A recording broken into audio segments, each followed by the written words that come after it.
Hey guys, welcome to another cleaning tutorial. Today we're taking a look at the PlayStation 2, the Slim version, and this is model number 75001. So in order to get into the insides of this, we're going to flip it around, and you'll note that just like the PlayStation 2, it has these rubber feet on. Now you would think that you would take all of those off just like you do with the PlayStation 2, the fat version. However, that is not the case. The screw points here is going to be underneath this cap here, this one and that one, and then there's going to be the corner rubber feet over here and here. And the last screw is going to be under the warranty seal right here. So you can either go through the warranty seal and ruin the warranty, or as I'm going to do in this one, just peel the warranty seal off. The two rubber feet down here, those are just glued on. There are no screws below these at all. So if you take them off, you have to re-glue it back on. So anyways, in order to take these off, you just need a small flathead screwdriver, and that'll just be wedged in there, and those will come off easy enough. So I'm gonna take those off and take out the screws, and then, as I said, I'm going to remove the sticker. So for that, I'm just going to apply some heat, and I have another tutorial on how to do that. Just check that out, and I'll be right back with you. And there you go. So sticker has been removed. So now we can get to that final screw there.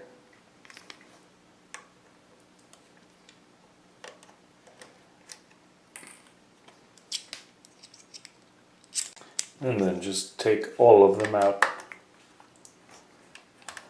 And this is just a small Phillips screwdriver.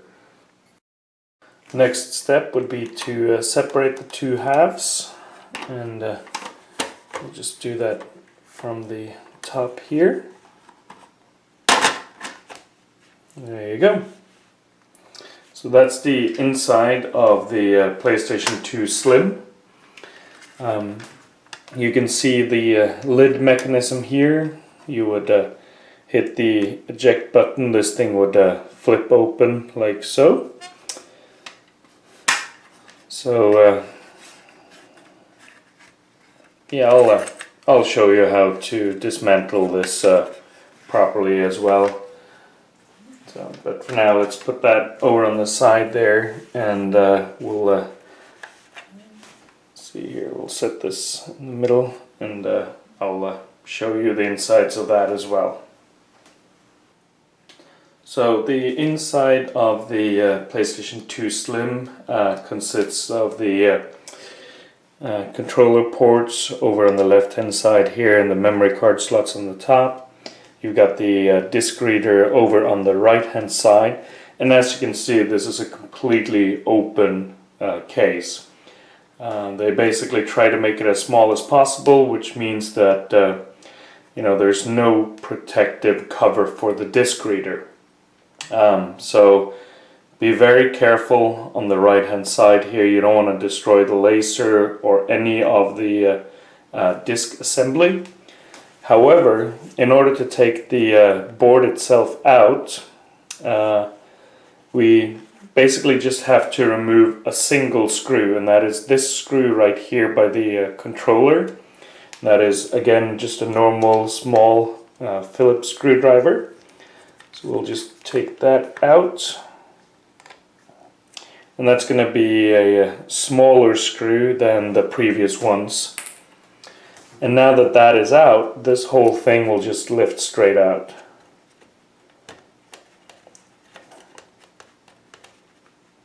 So there we go. And then you also have this little power over here, so there you go. That's basically the insides of the PlayStation 2 Slim.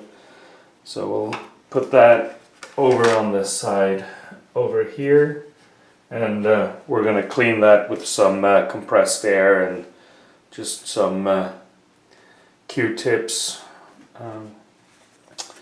But let's do this here first. So this is the bottom tray, and you can just toss that in the water and just give it, it's really not that bad looking, but I'll just give it a nice clean just in case. Now we've got the top part here with the ejector lid and the buttons. So we'll take that apart as well. Now, before we take this apart, I just want to give a little warning. There are going to be a lot of tiny pieces with this. You can clean it as it is. There's no problem with that. You can just you can just eject the top cover here, and you'll get to some nice areas of the machine that way. However, let's go through how to do it properly. That way, if you do find yourself in the position where, let's say, you need to change the disc tray, or maybe you open this for some reason and you don't know how to put it back together again, this video will show you how. So the first thing that we're going to do is to take off this little ejector button here, and you can see that operates, maybe if I hold it this way, you can see that operates the little sled right here. So we're going to take that sled off, which will give us more access. So first thing we do is we take off this little wire right here, and we do that by just taking the long leg and just take a small screwdriver or something thin, and basically just pull that off the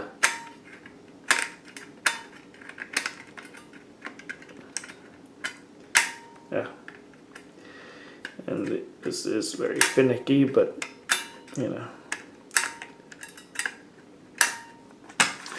let's use the other side and kind of hook that onto the screw itself.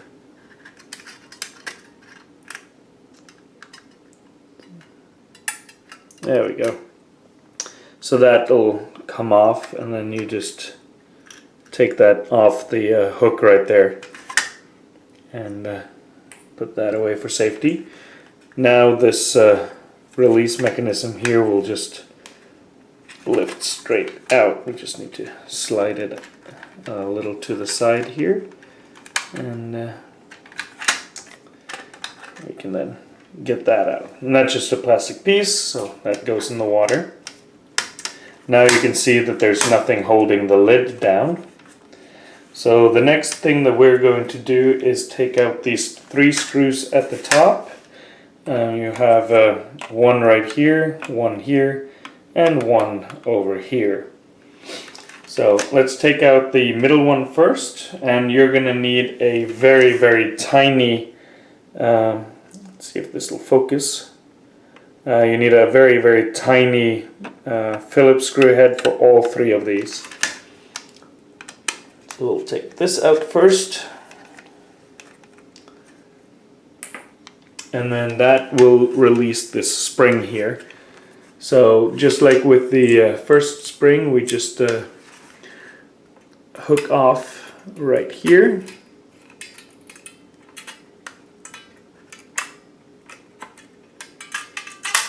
There we go, and then that will lift the whole assembly out. In order to get this out, we just twist it. So let's see here, I'll show you here.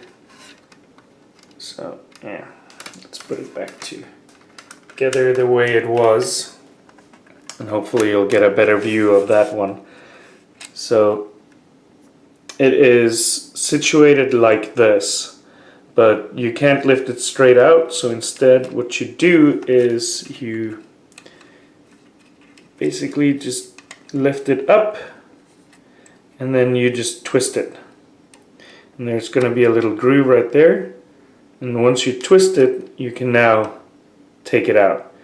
So to put it back in, you just hook that in there, and then, you know, put it down, twist, so down, twist, and over. But, you know, we'll deal with that a little later. There's no point in taking the spring further off than this. I mean, you could, but I like to have it on there kind of as a reminder as to where that would go. And I'm not going to throw that in the water because of this little rubber, well, I guess you can call it a rubber foot, that it's just glued on there to give some extra protection for the lid and a cushion. So I don't want to lose that, so I'm just going to clean that with a Q-tip. So I'm just going to put that on the side for now. Then we'll take out the final 2 screws here, and that'll free up these little holders here. The right hand side one, that's going to be a little tight because that is actually squeezed in there.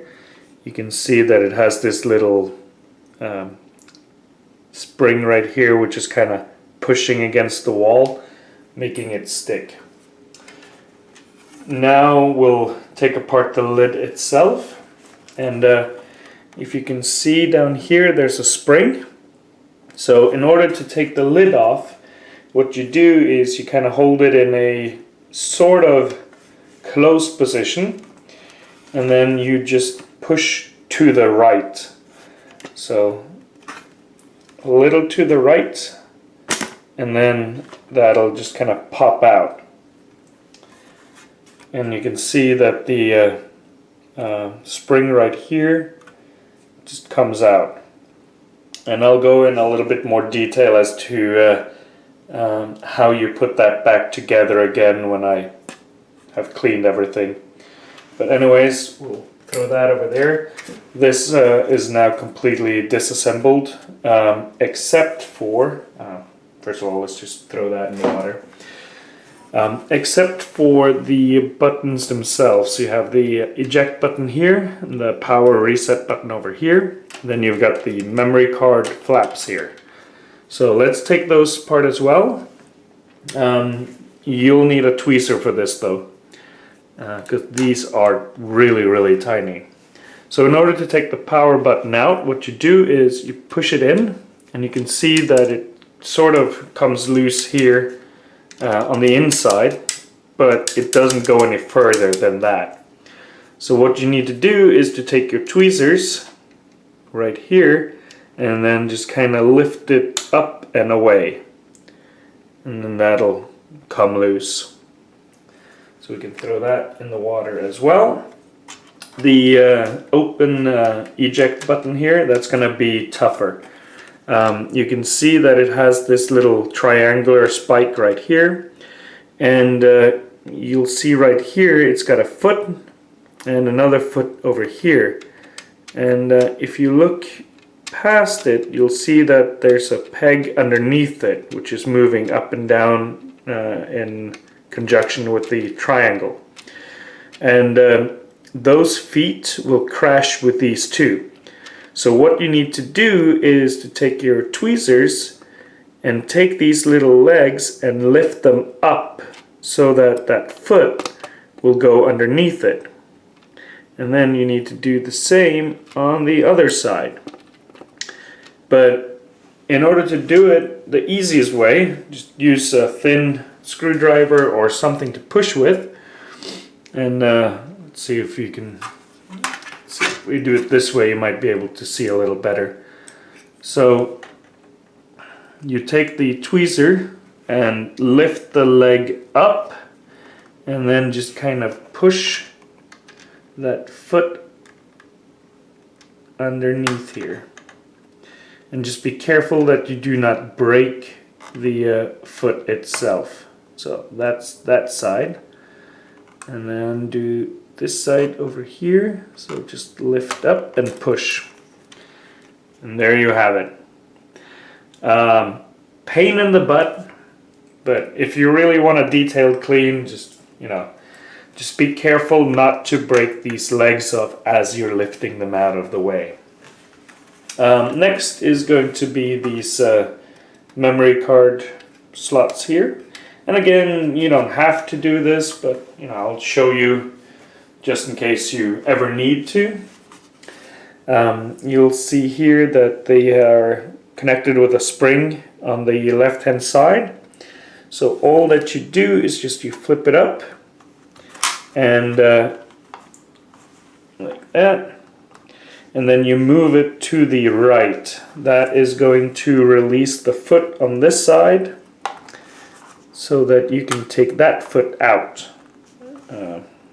like so. Once you have that foot out, the rest will come right away. So we'll throw that in the water as well. And then let's do this here, just lift up, push to the right, and that will release the left side foot, and then you can just wiggle that out, and then that is this entire piece completely disassembled. So we'll throw that in the water as well,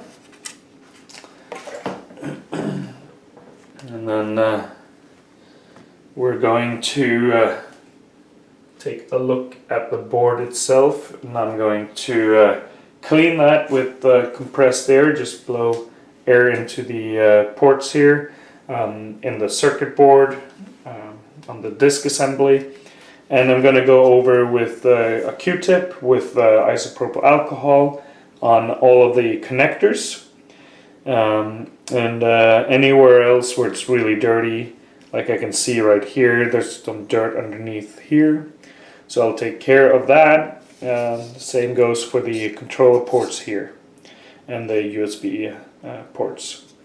And that's pretty much all I need to do with this. The board doesn't look that bad, so I'll get to that, and I'll jump cut to when that's done.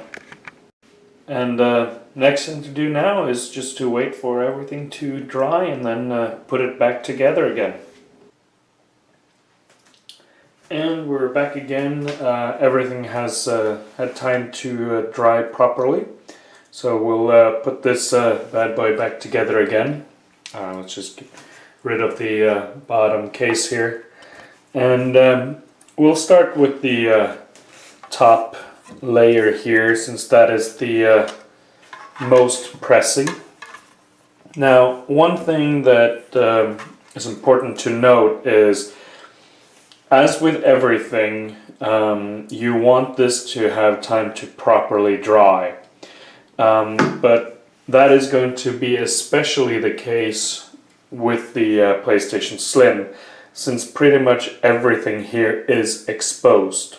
There's, nothing that really hides it. So once you put this over, that's it. So if this piece is wet, then you stand the risk of destroying your hardware. With that being said, let's put the lid on this right here. And in order to do that, we're going to need this spring right here. That will go on in the top corner right here. And then let's see if I can show it. You see that there's a little hole right at the bottom.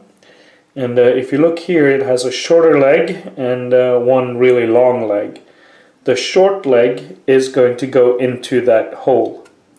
So let's see if we can, there we go. So that will go into that hole, and then the spring will rest in that little cutout there. Now the big arm is standing right up, and as you can see, there's a groove right here. And I actually spotted a little piece of moisture right there, so I'll just take that off with a Q-tip. There you go. That arm will go down into that groove when the lid is in its closed position.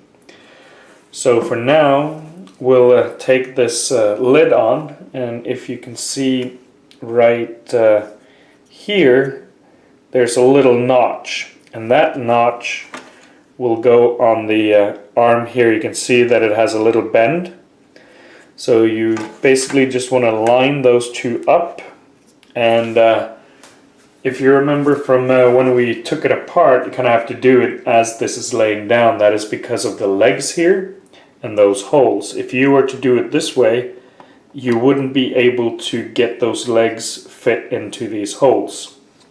So what you need to do is kind of push down here with your thumb and then align this plate so that these pegs here that you can see right here and here, that they will go into these grooves, and then align that with the leg of the spring here, so that that goes into the notch. And once you have it there,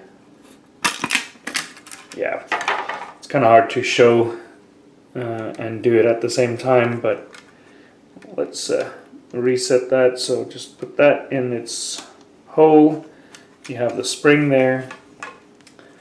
Push down, slide this in to its grooves, and then just align both of these, and then twist it to the left.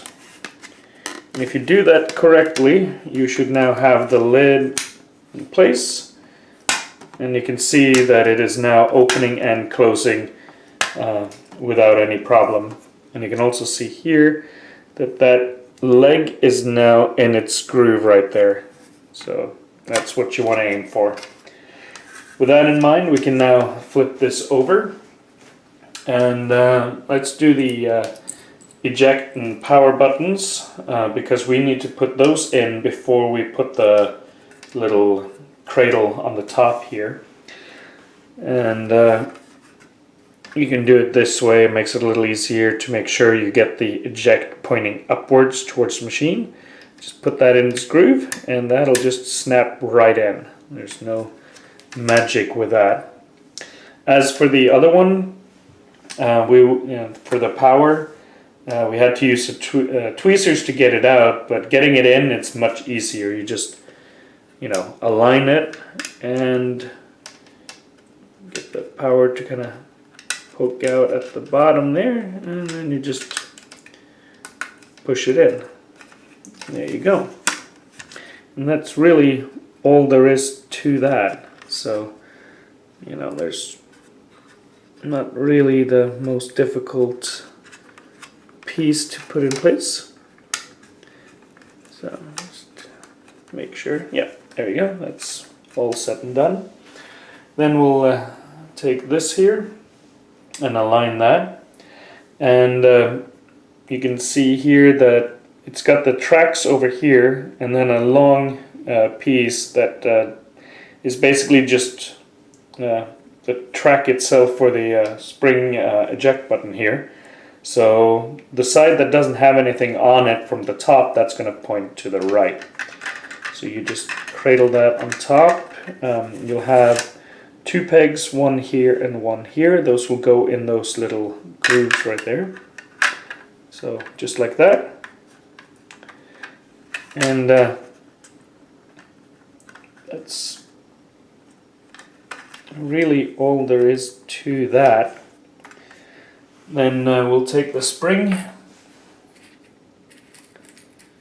which is this one right here, and we'll hook the long leg will go to the left, and the little loop that is going to go to the right and is going to hook on this little here. So that loop is going to hook on that. We can just do that, easy enough. And then the Crap. Let's reset that.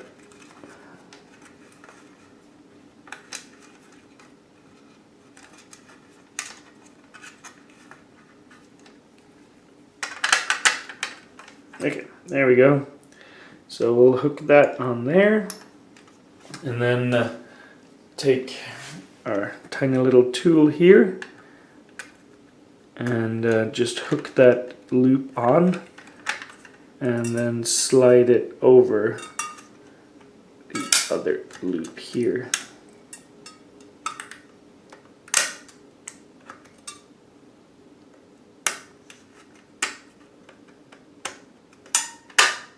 Like so.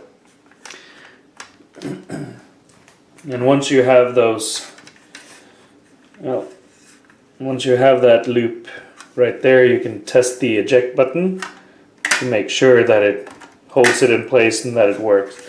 So you just basically take the loop and hook it onto the other arm right here. So with that out of the way, we'll put the screws in on the top here.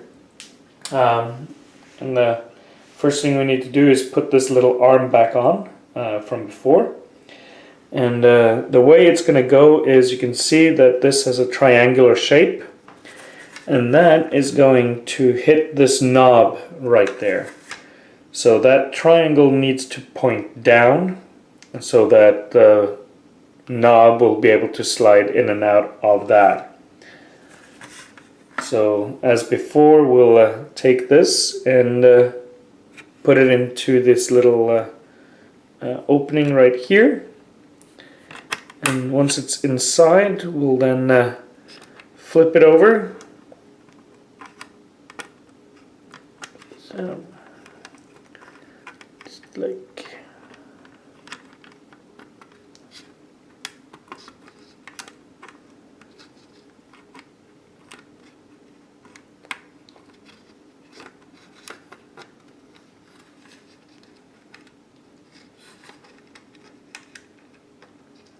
there we go. And then you'll have the button, the screw hole here aligned, and you can see here you got the peg in front of this little triangle shape, and then you've got the spring here which you're going to connect to this little arm right there. So we'll take this here again and just sort of slide that over so, and then just get that to attach.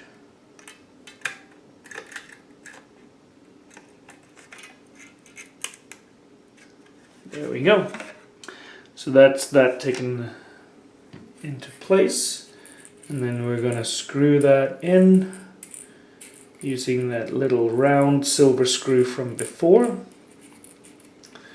which is this one right here.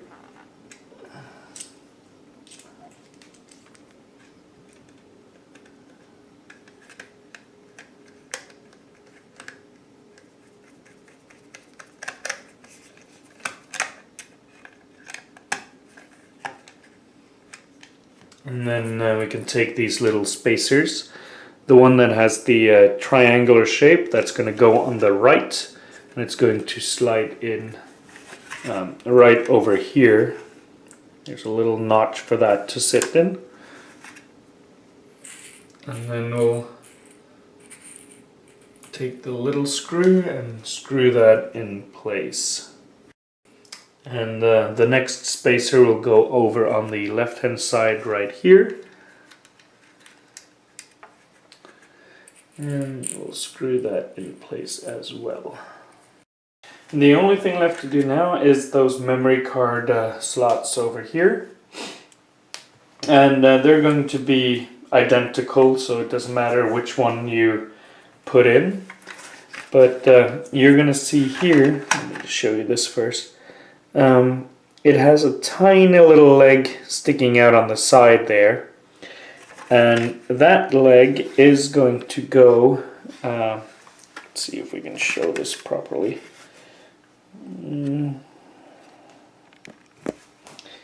Maybe. You can see right here. So this would go in this way. And let's see here. There, maybe. So focus. There you go. Okay, so right there, there's a little peg, and that is going to go underneath the little fixture right there. So it's going to take some maneuvering to get it in place. But once you do, you'll just gonna get it in like so, and then push the whole thing to the left so that you can get the right hand side in its spot. So let's see here. So you can push that in and that'll snap in place, and if you've done it correctly, and that is going to be nice and tight. So then we'll do the same on the right hand side. We'll maneuver this in at the bottom first, and then slide the left hand side in, push it all the way to the left, and then push the right hand side in, and there you have it. So it's going to be, you know, it's tough for me to show that, but it'll make sense if you ever open it yourself, how that is connected. And, you know, you might fiddle around with it a little bit, but you'll get it done. And I actually noticed a little collection of water right here, so I'm going to take that off. There's always some water that never seems to properly dry, so we'll just make sure that we go over those areas. So that's the lid, and this is now fully operational. Let's go ahead and put the insides back in its casing. So we'll take the bottom piece here and take the whole board. And you can see here you have basically the power switch, which is a loose connection, and that has its little socket over here. You can see that there are two cut grooves on the top right here, and there's also a cut groove at the bottom, and that'll correspond to you know, the top and bottom piece of this. So we'll just put this board in, and I find it helpful to do the controller ports first, kind of wiggle that into its housings down here, because once you have that in, you know that you're aligned with the rest of the board, so that'll just slide in. And then you just take this and put it into those little grooves so that that is sitting securely. And then we're going to put the screw in right here, and we're going to have to change our bit. Having one of these multi-tools here is just really nice when it comes to console repairs. So you know, I'll put a link down below as to where you can find one of these. It has normal Phillips flatheads and also hex nuts. So you know, it's a nice thing to have. It's a nice multi-tool. So that it takes care of that. Now we just put the lid on top.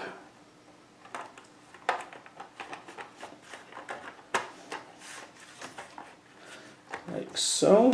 And then we just screw that back in place from the bottom here. Making sure I got it perfectly aligned. There we go. Perfect. So then we'll just screw that in. There we go. And then put the feet back on. And the clear cases are going to go on all of these four, and then the rubber feet in the corner. There we go. It's up to you how you want to remove this. As I said, I took mine off, but the warranty on these things have expired a long time ago, so you're free to do as you want to do. I think I'll leave this one off because unlike older machines, newer machines tend to be more finicky, so I tend to be more in and out of these consoles than older consoles like original Nintendo and so on. So for me it's just easier access to take that off, and since the warranty has expired, I'm just going to leave it off. So at this point the only thing left to do is to make this shiny and new and looking its best. So I will do that right now. There you go. Pretty much good as new. So let's fire this up and see if it actually works. There we are. I got it hooked up over here over my fat PlayStation 2s. I actually prefer the fats over the Slim, just because of nostalgia. I'm just, those were my original consoles, so that's what I'm used to. But anyways, this is hooked up, and there's a tiny little red LED light here, so that makes me hopeful that this will work. And it's connected through the FrameMeister to the TV over there, so that's waiting for input. So let us see here, we'll switch that on and see if the light changes. Yep, that turned green.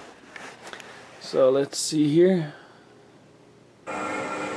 Yep, perfect. So that's working. As you can see, everything is green though, which is actually another interesting one. I think I'll make a video about that. So that's really all there is to it. That should be working fine now. So let's try that out with a game. So Devil May Cry. And I kind of had a feeling that it was going to be looking green. That's why I hadn't put a game in there. Because in America, these you have to have special cables in order to get the RGB output. So most consoles are natively set for the YPBR. So let's put that in there, and then let's see if it'll actually read a game as well, which is kind of the main point. We know it works, but we need to make sure it can also read discs.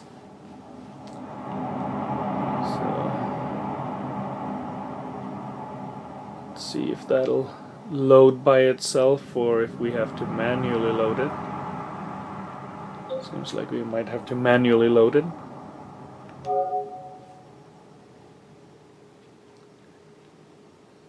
So the disk could not be read, so let's try that again.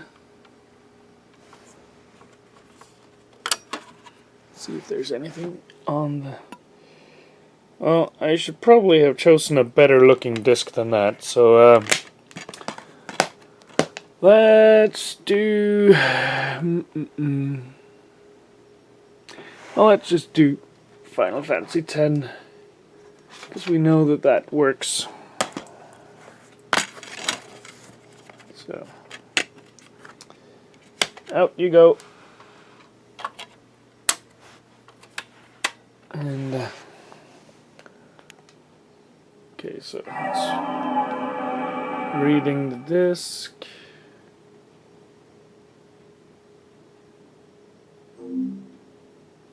And that seemed to be working better.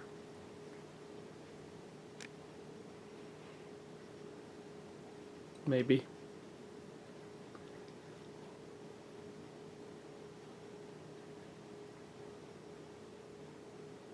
Yep. So that is working. It was just a first game that I chose here, didn't look too good. So, but yeah, perfect. So thank you for watching.